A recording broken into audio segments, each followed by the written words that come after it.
Welcome into This Has to Work. Today, Jay Johnson is joining me. Jay is a founder, business leader, mentor, advocate, and a Morehouse man. Jay is the founder and owner of College Prep U and the founder of Prep Intel. The Prep Intel platform utilizes AI, machine learning, and predictive analytics to deliver accurate and personalized college matching and enrollment solutions, helping students find their dream college experience. Jay, welcome to the show. Man, thank you, Matt. I really appreciate it. Happy to be here. Yeah, appreciate it. So you've devoted so much of your life and career to education, but I want to start out with you teaching the listener something that you taught me. And in my intro, I referred to you as a Morehouse man. Tell everyone what that means and how it's different from being a man of Morehouse. Yeah, excellent question. So a Morehouse man is an individual that attended Morehouse College, which is a small private, all-male, liberal arts, HBCU, historically black college university, located in west of Atlanta, West End. And so it's really cool because in order to become a Morehouse man, you must graduate from Morehouse College, which means that when you're enrolled there, you become a man of Morehouse until you graduated. I think it's an important distinction, and I screwed it up the first time I referred to you, and you very politely explained it to me, which some people may not have done it so politely, so I appreciate that. No worries. You may not know this, or you didn't know this before today, but you and I share some career history. Okay. So at one point in time, you ran a multi-state call center for DirecTV and AT&T. Yes. In my previous life, I ran a call center selling Dish Network, a rival service across the country. And the thing I wanted to bring up about this is people hear the term call center and they immediately start cringing, right? Right. Somebody trying to sell them a credit card they don't want, or a TV service they don't want, or whatever the case may be. But in my experience, I actually took a lot from that, which was a lot of professional careers for people got started in call centers. Absolutely. And the skill set that they had to develop, working those phones and talking with customers and never knowing what was going to come across on the other end, that was just kind of formative career kind of skills for them. Did you find that to be your experience as well? Cool. So a call center, I think, has a bad rap. People look at call centers as, sweatshops almost, right? But I can tell you, my call center experience and managing many call centers, I had reps whose career started in the call center and elevated in the call center, and they stayed call center reps, and they were making more than attorneys, doctors, all that. I think one of my proudest moments was one day we had a visitor from DirecTV come to one of our call centers in Jackson, Mississippi. So we pull up in the call center that's located off Capitol Avenue, downtown Jackson. We get out in the front. The driver takes the car around. We get up, go to the call center, meet everybody, meet and greet. And so the call center had different levels. And so we leave the level and we end up going out the back way just to show him the facilities. And we go into the employee parking lot.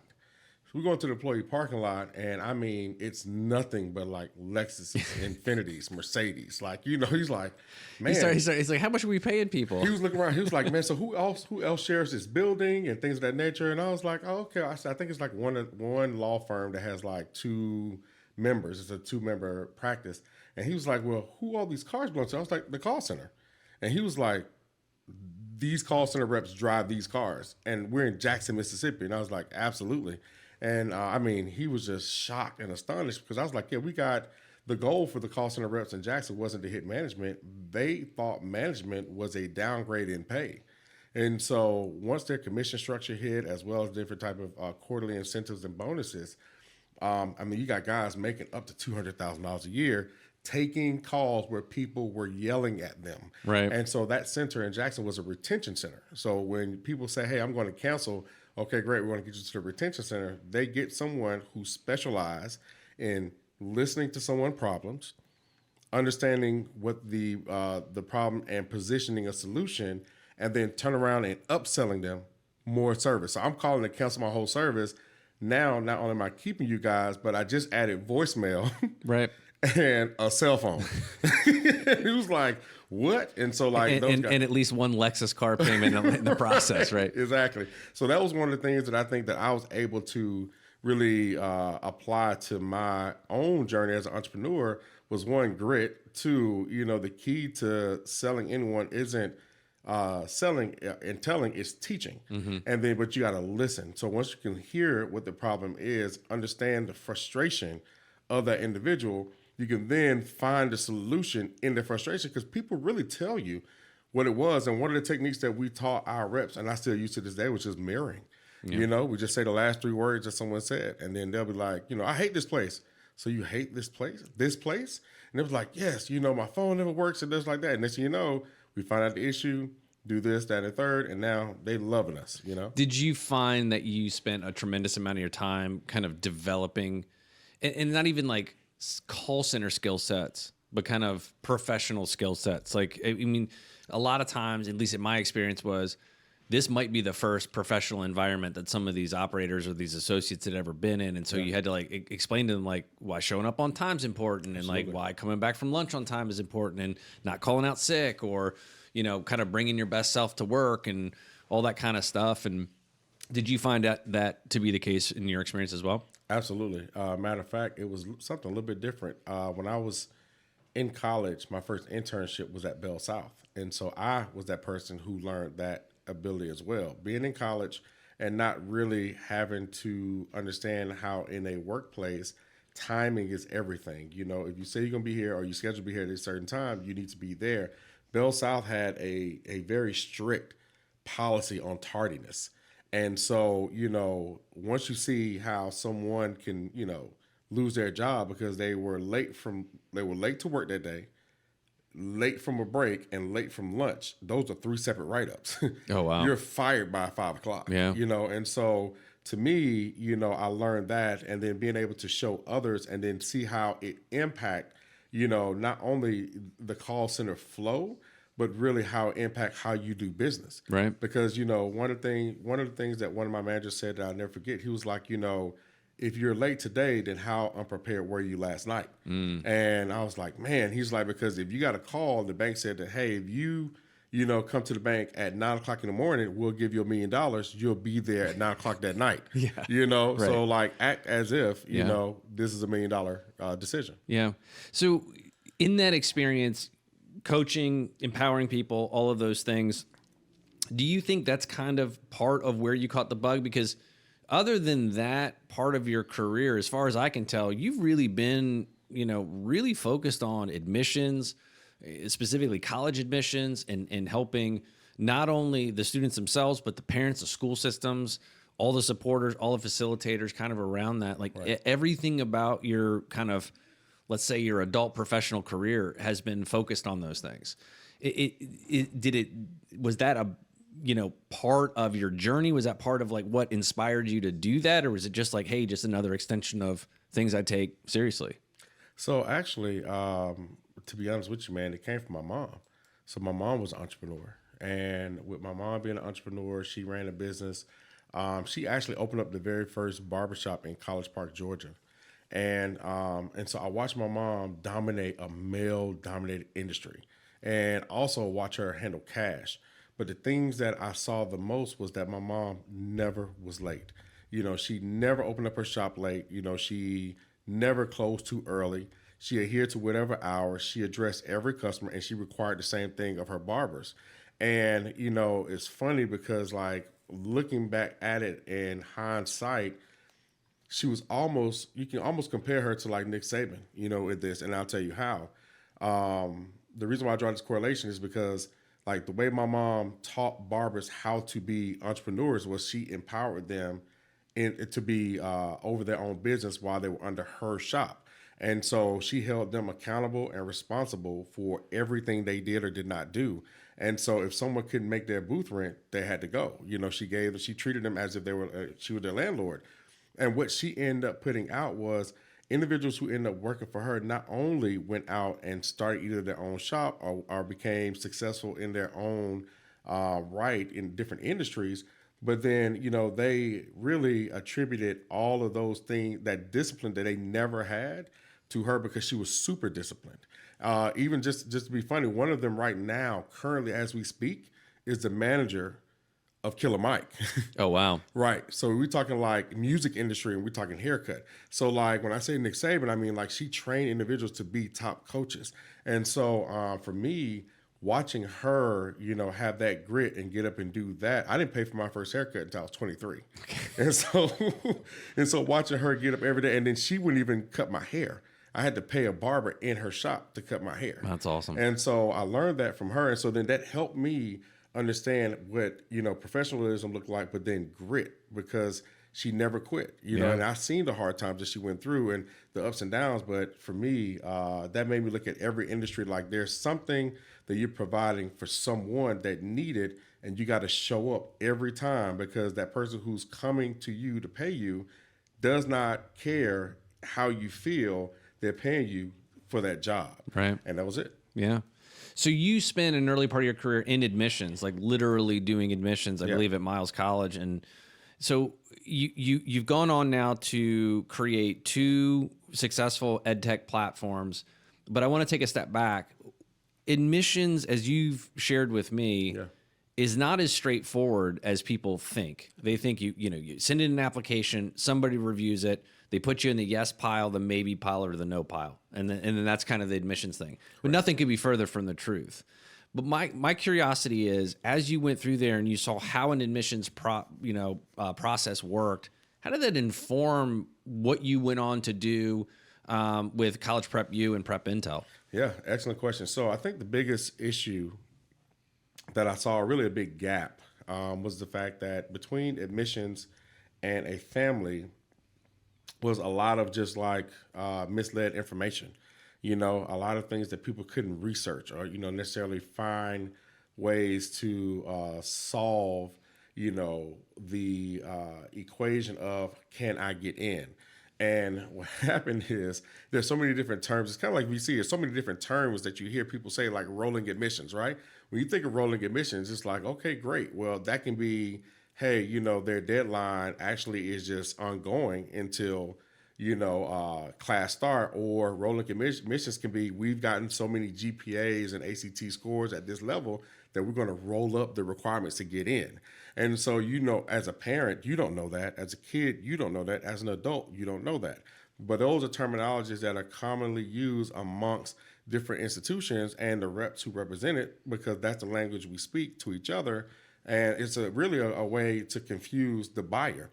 And, when I think about higher education, as wonderful as it is, it's the only industry where I know that you have a grown-up selling a product and service to a kid that costs 6 figures. And it's like all other responsibilities that, for this kid are the teachers in school, and they're encouraging it, but the parents are not around for this transaction. Right. And so with that being said, it makes it so much easier when you have a grown-up telling the kid, well, once I qualify you for, if you can go to the school, just tell me what you like, and that's the only thing I'm going to tell you. I'm going to show you the bells and whistles here to hype you up. And so it's an emotional play. And so what I figured out was that, from a statistics standpoint, it doesn't matter if a kid is first gen or, legacy, the information that's given about admissions is not that transparent. It's always gray. You don't know that tuition rolls up 6% every year. You don't know that. So that means the price the students are told in the fall from the college representatives, if they're a senior, will not be the same price when they enroll as a freshman, the following year.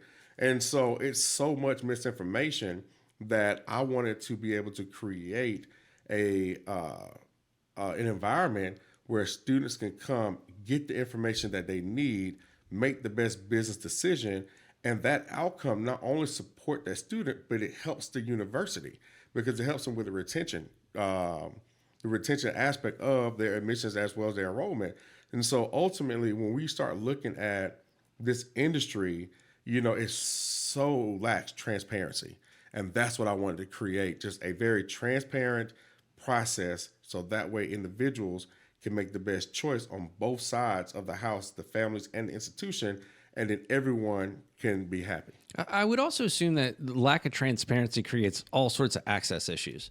So, it's overwhelming if with the best of information, right? But if your child is the first person in your family going to college or going for a university degree or something like that, it's overwhelming. I mean, if you haven't gone through it and you're going through it for the first time with your child and you can't be as helpful, I would imagine that some people would just say, forget it. Like, I can't figure this out. I'm not going to do it. And, best of luck. And, Yeah. I mean, a lot of parents would rely on the guidance counselor, right? The guidance counselor role is so undefined, yeah. especially in this day and age, and they're so overwhelmed because you may have statistics state just here in Alabama, the average guidance counselor have about 300 students assigned to that person. But if you really look at the way school systems are set up, in a high school, you may have 4 guidance counselors, right? Each one is for a grade, and so that means that that kid will only be with that guidance counselor that 1 year. Well, statistics also show that over the course of 4 years, the total time that a student gets to spend a chance with their guidance counselor going over college readiness comes up to about 37 minutes. But that's if they have that one counselor for 4 years. So if they got one person every year, Right. then that's minimized even more. And the guidance counselor isn't that effective. So now when a parent thinks that the counselor is giving college readiness, but the counselor doesn't have time because they're handling disciplinary issues and all different type of things, they don't have that time nor the resource to even go to some of the trainings that some of the colleges offer to tell them the new admission trends. They're not going to be able to, they're not equipped to have the students, to help the students out. So the parents don't know, the students don't know, and that a guidance counselor don't know. So then who knows, right? No one. So now you got that kid who is 17 years old, 18, making a decision where no one can help this kid out, and they're trying to figure out what they're going to do with the rest of their life. And one of the things, students hate the most is when someone asks them, so what are you going to do when you grow up? I don't know. What are you doing now that you're grown? So I tell them, I ask them, what are you doing now that you're grown? You got a degree. What do you do with it? Right. And so it's a very, it's a system that could be fixed with technology. Right.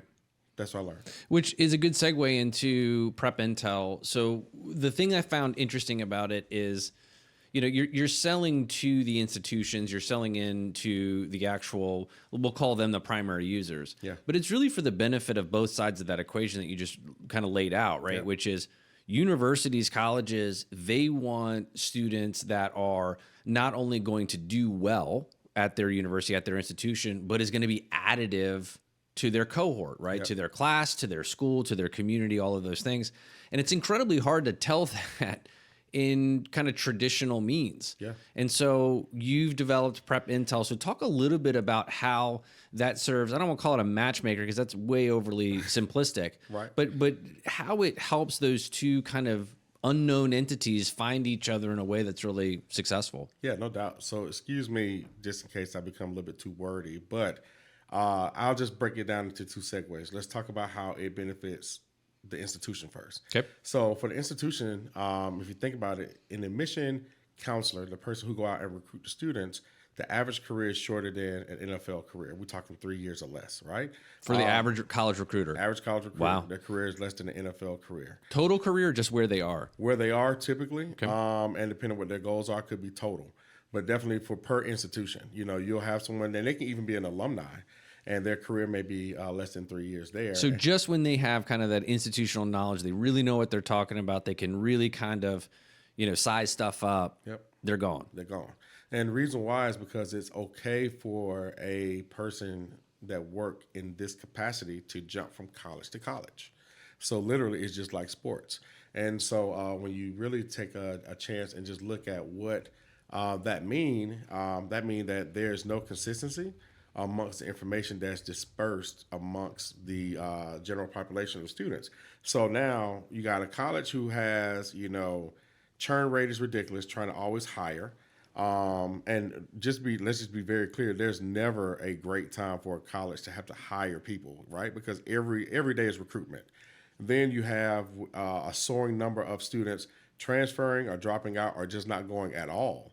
And then when you look at the numbers for COVID, like the numbers reduced because of lack of exposure. So when you talk about colleges who need to get, who live off of tuition in order to stay sustainable, they need recruiters to go out and get bodies. So the imperfect system states that, The imperfect system states that a territory is comprised of schools where a pipeline is developed. So when you take an institution who's used to working certain pipelines, cities like Chicago, Atlanta, Dallas, Houston, where they're known to send their students anywhere, any good college, um, you tend to beat these territories up. But then you miss territories like Wisconsin, or like Iowa, things of that nature, because why? We don't have a representation from these students in the institution. But if you never send someone there, you'll never get them. And so ultimately, what end up happening is a school enrollment drops. They end up having to cut back on positions. They end up having to cut majors, and they become academically stale. And once they become academically stale, you see the numbers reduce in their retention and in their graduation, right? And so now it becomes unappealing because only students got to go off, the guideline that they use to determine if it's a good school is their graduation percentage. Right. And so now that institution is not viable. They're not getting the best students. They're not producing the best graduates, and they don't have the ability to hire the best instructors or professors. So therefore, now it becomes a customer service issue internally and externally. Right. What end up happening in that, it's a recipe for closure. And if that institution closes, then that kills that community that's surrounded by it. So what we're looking to do is to say, all right, great, regardless of what your workforce is, whether you have 15 reps or 3 reps, our technology will reduce, the burnout rate with your emission employees, but it'll also give you the ability to market to other territories without having to physically send someone there. You don't have to worry about the barriers that are in front of you of people and their biases towards your institution, or whether they know about it or they don't know about it. You get directly to the students, and it's a dynamic list. That will allow the recruiter to be 5 times as effective in their job than it would if they had to traditionally pick their stuff up and go to a school and walk in and set up a table, right? So that's how we solve it on that side. Now let's go to the other side for the families. Like you said earlier, it's tough for a student to try to figure out what to do, especially if their family does not know, right? Because they've never been involved in it, so they depend on someone else, and they'll say, you know what, you got to do it by yourself. Well, this actually gets the family involved.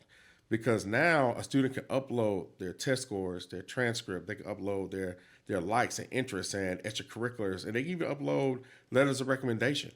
Choose a school in any state or just choose a region, and our platform would tell them what schools in that region they have the best chance of getting into. We'll tell them which schools match their likes or their interests the most. Doesn't mean, because they match their interest, doesn't mean they have the best chance of getting in. Sure. This just has everything you asked for. Then it shows what schools that our system will recommend based on their profile that they have the highest chance of getting into. And then you have some schools who just want to advertise in that area. By doing that, that student now get a chance to say, okay, great, well, I want to see the schools that I like. They choose the school that they like. They see their chances of getting in. It may not be the best chance, but it matches everything they like. So they now will be able to see a prep intel score of their chance of getting in. We still will give them the ability to connect with the actual recruiter so they can talk to the recruiter and figure out if this is a good fit for them or not. And so with that being said, that allows them to find someone to talk to directly and consistently, which is very hard because sometimes it's easier to go through the white pages and yellow book nowadays to find something you want, opposed to trying to find a counselor using technology. Secondly, our AI will create a curriculum for them to help them better their chances of getting in. So now it'll tell them these are some of the things we encourage you to do. If it's standardized test prep, then it'll have test prep modules to help them improve their ACT or SAT score. But lastly, once they see the schools that they can get into, it'll allow them to have that confidence when it's time for them to apply. And it makes them make better decisions. So instead of spending hundreds of dollars on applications just trying to see if I can get in, they can now be more precise in where they're looking to go to, and that will help them also, make that decision. Overall, when you look at both sides of it, we're saving both money, right? We're saving the family money on useless applications that they're spending, traveling to schools that they have no shot getting into, and the emotional side and time. On the collegiate side, same thing, not having to travel, not having to spend the time to develop and formulate relationships and maintain relationships, which are severed when that recruiter's gone. And then most importantly, not having to worry about the expenses that come with trying to recruit in different areas. You know, the marketing side, they'll actually get a chance to see how much of territory that they're able to penetrate and gain through our algorithms. Yeah, it's this conversation is super timely. I literally just did 2 more college visits with my oldest, and she went to 2 more southeastern kind of large universities, and could not have had 2 more different experiences. And on paper, they look very, very similar. Yeah. Their marketing is very similar. Their acceptance rate very similar. Their target GPA, target ACTs, all of that stuff very similar. In-state versus out-of-state, tuition cost very similar. But then you get on campus and it's a completely different environment, or it's a completely different experience. And one of the things that has been surprising to me is you have some technology that has absolutely shoved this process into the 21st century, like with the Common App and other things that are going on as far as the applications. But then you have the other side of that, which is absolutely no technology advancements. Like, for example, doing your application for federal financial aid. I mean, that was a debacle apparently this last year, where it was online, it was offline. If you did it online, it didn't actually submit. Then you had to do it offline. And then when you did it offline, you were supposed to do it online. And so you had a lot of people that couldn't even get a basic answer on financial aid. I say all that to say that these universities, to your point, are basically pitching, $70, $80, $100, $150,000 pitches.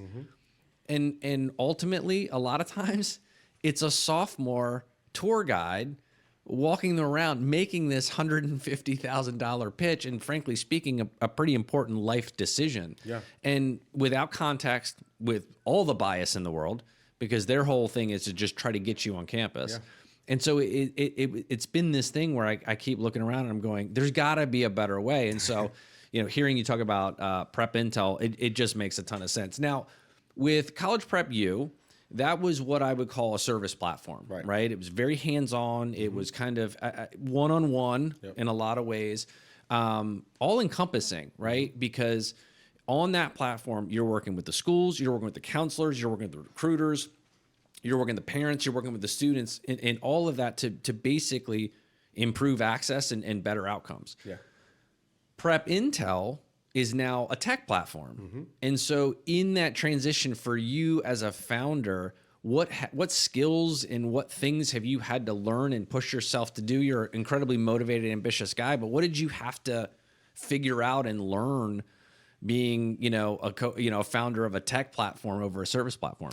Yeah, excellent question. So, and it's a 2-part answer to this. One, being a non-tech founder, I had to understand truly, the tech ecosystem, understanding, how technology is formulated. I'm the person who comes in and cut the light on and it should cut on. Right. But understanding the intricacies that go into that to make that happen is one of the areas that I heard about, seen about, but didn't really understand. Sure. Here's a quick example. I went back and watched one show and one movie that I absolutely loved. And it was crazy, but I didn't understand. I just thought it was amazing. The third DVD I've ever owned was Antitrust, right? Went back and watched that one. Completely different view of it now. Okay. Coming through like understanding the tech side to where beyond, I was like, from a capitalist standpoint, I get what you're doing, but But now I'm like, whoa, wait a minute. Open source. Okay, I actually know what that means now, right? And the other one was what's the show on HBO? Silicon Valley? Silicon Valley. Yeah. Yes. Man. It's surprisingly accurate in all the cringiest ways. Oh my gosh. Bruh, like absolutely Sure. I watched it and I was like, wait a minute. I'm shaking my wife like, oh my God. I thought this was just a, pseudo made up thing like TechCrunch. I didn't know that was real until now it's real. Yeah. And so now, looking at that, I understand the technology side of it. Then I had to make a change. So with Prep Intel being service forward, it was for the students, right? Understanding how to help the families get from A to B. Prep Intel, the tech is really for the recruiters. Yeah. So with me being someone who served the students, but then also being a recruiter, the recruitment side was if I had these tools, this will make my job much easier and more effective, and I can make my institution, better. Right. And so I built that for the recruiters, so that way we can help the institution, help the recruiters do their job. But if they do their job well, then the family benefits. Yeah. So it helps the families out. And so that's why I put the cost on them to where, the other side with College Prep U, it was like, let me help the families. And then that way they can go to the institutions. I know what the institution's looking for. If I can help the families go there, it helped the institution out on that side. But the difference was I didn't know the condition of the institutions. Right. Prep Intel, I understand the conditions of the institutions now. So now when we make that recommendation, we know that we're sending them to a school that actually is pretty sustainable, and that kid will be able to graduate because the school won't be a financial dire and close. Yeah. And that helps us out a lot. Yeah. So speaking of developing as a founder, you just completed kind of the program at Techstars in Tulsa. Yes. And I know we had a previous conversation a couple of weeks ago. You had a phenomenal experience. You got a ton out of it. I'm curious from your perspective, even so much so that I think rumor has it you've agreed to be their EIR. Yes. So that's a pretty strong statement of support and of credibility. What made that program so good from your perspective? Couple things. One, my mindset towards this has always been, when I say towards this, meaning open up a business in the tech sector has always been one of a crock pot. And I think that I credit my journey to me just being always having a student mentality, and, just to kind of like give you a quick shout out and just let you guys know I'm not being paid to say this, but Matt, if it wasn't for you, it was a lot of things that I wouldn't have known. Like I literally had to break down my journey in very small, biteable chunks because it was a lot of things I didn't understand. Now, I'm a fierce business owner. Yeah. But, when it comes to being a founder, it's a difference. A business owner and a founder are completely different, right? Say more about that. Business owner, you create a business, it's yours, you own it, right? You move and operate as someone who wants to have it, hold it, and don't want to share it, but you want to sell it to everybody. A founder, you just found something. You found a answer to a problem, and you need to get this answer to as many people as possible. And the only way it can be found if people help you present it in a way it can be searched. And so you got to have others to get on board to kind of help amplify your voice. So that way it can get out there and then it becomes something that people can use and they just pay for it. Yeah. And so that journey was difficult for me. Yeah. My College Prep U is an S Corp. Prep Intel is a C Corp. And so everything that I learned in like any business class, business program, business degree, anything, accelerators, pre-accelerators, it was all predicated on, just doing good practices and understanding who your people are.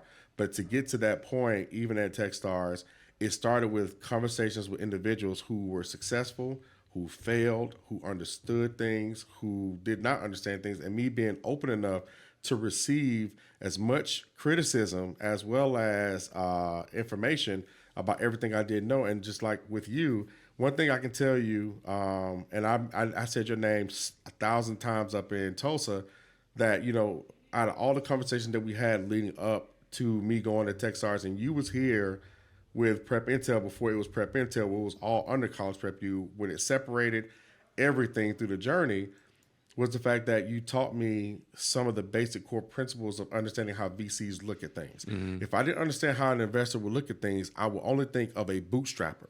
Mm-hmm. And how I think things should look. Yeah. And so that helped me out tremendously. So when I got to Techstars, I didn't have a view of entitlement, right? You got some people that come there and expect that Techstars is going to give you investors, right? And they have a very strong network. And I love they put us in front of investors, but you don't look at your own preparation to be received by investors. And then can you handle the no's, the delays, and things like that? Well, talking to a great friend who is an investor, I knew that walking into any situation like that, that there are going to be investors who may like what I got or what I'm building, but it's not what they're looking for. Right. And so I was okay with the delayed process. I was okay with well, let's get back to you. I was very prepared to know that I can be in a room full of investors and not one of them may want to invest in me or my company, Yeah. but they're all looking at me and I need to still have their respect when I leave. Yeah. And that was key for me. And so me having to, take that mindset that you helped me develop and then actually give that to my cohort and say, hey, this is how you need to look at how the investment side looks. Don't expect anything because we're in Techstars. Techstars is just a vessel. Mm-hmm. And it gives us these resources. It really shaped not only the way I look at the tech industry, but really how I do business. It changed the ways I did business with College Prep U. It changed the way that, just this tech journey as a whole and not just necessarily Techstars, but it changed the way I do business for my family. Mm-hmm. It changed my interactions with my family and with my friends because I look at things from a very objective view. Okay. Everything isn't matter of fact. It's just, all right, cool. This is an answer, but is it the only answer? Right. Is it the right answer? Right. And then how can we apply this answer? Because this is the problem. One thing that's never mistaken, the problem never lies. It's always in front of you. Yeah. The answer just may not be the truth. Well, I think that also was what made you a great candidate for Techstars, even as somebody who's already been successful owning and running a business. I think on paper, people might look at that and go, why does Jay need to go to Techstars? He knows how to run a business. He knows how to grow a business. He's been very successful. This isn't his first rodeo.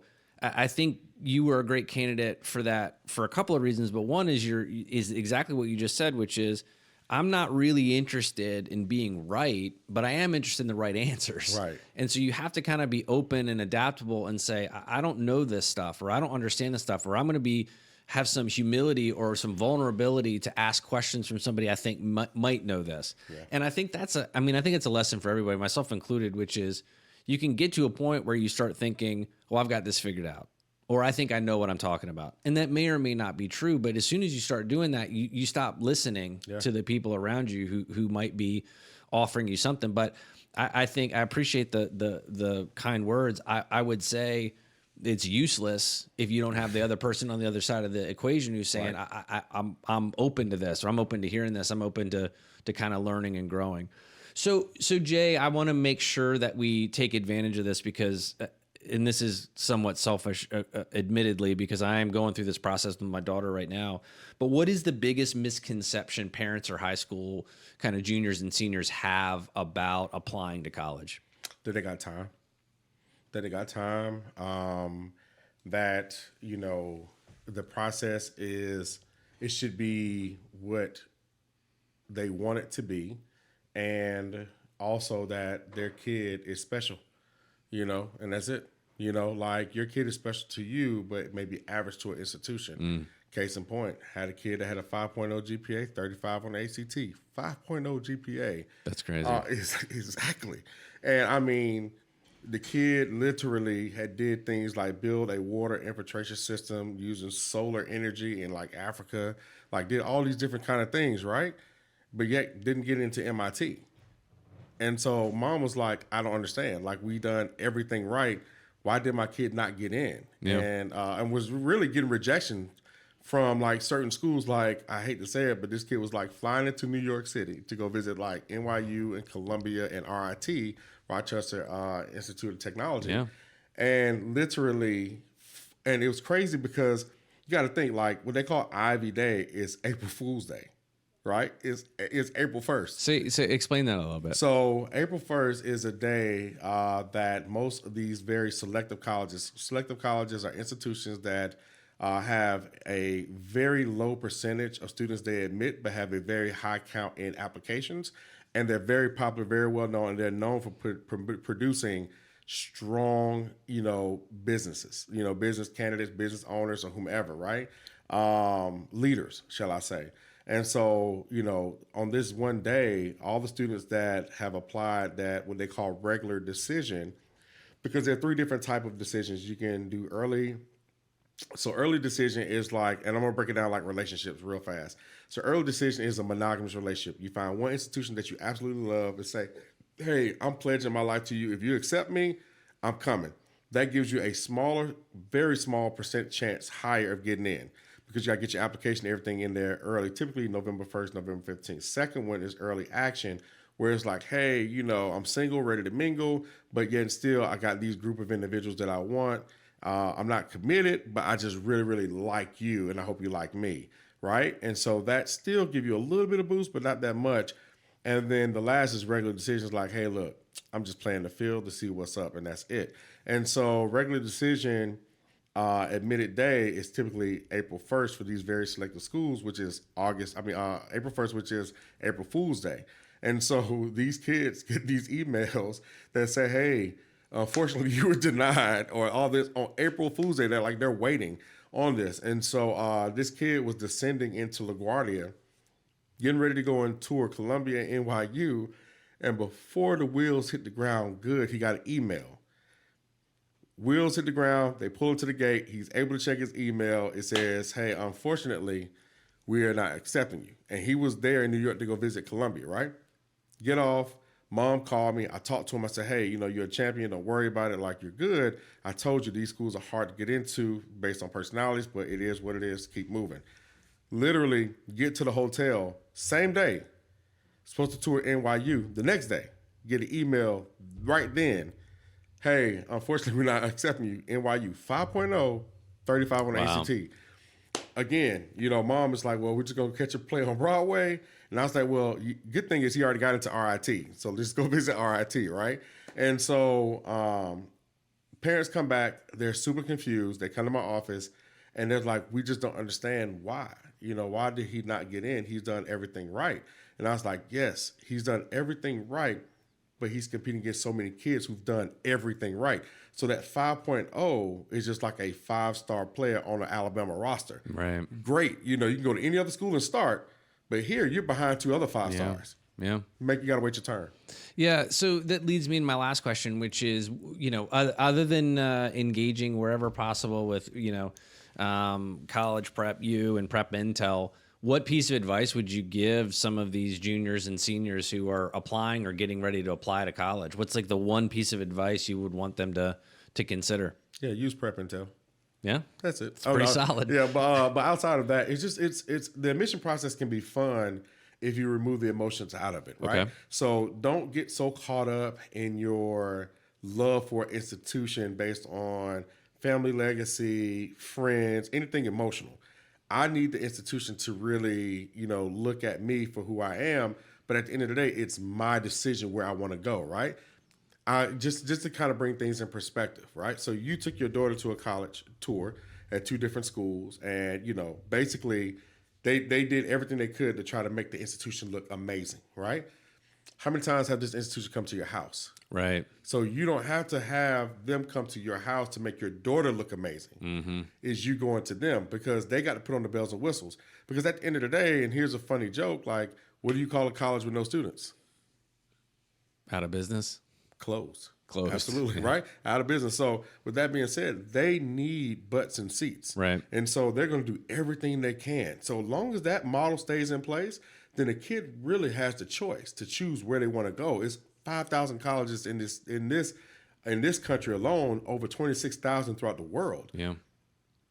They can find any institution they want to go to. It's just that they have to understand 3 key principles. What are my needs, my wants, and what am I willing to compromise, right? If you say, hey, I want a dorm that looks like an apartment and I want a Starbucks on campus, I want all these different things, but then you also want to be able to have a strong, discipline in microbiology or, whatever it is that you're looking to get a degree out of, engineering or whatever, entrepreneurship. If they have 2 of these 3 things, right?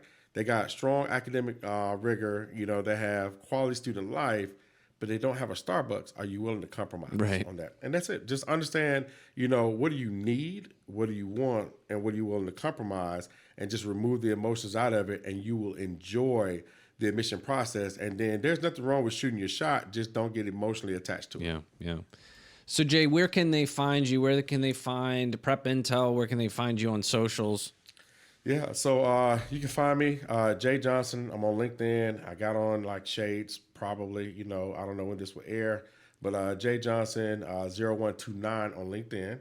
You can find me on Facebook, Jay Johnson, same photo on LinkedIn. You can find Prep Intel much quicker. How about that? So you can find Prep Intel and College Prep U on Instagram, as well as Instagram and Twitter, or X, shall I say. Those handles belong to us, so you can find us there. And then, most importantly, like if you need anything, if you got this, if you listen to this, you'll be able to find me. That's all I can say.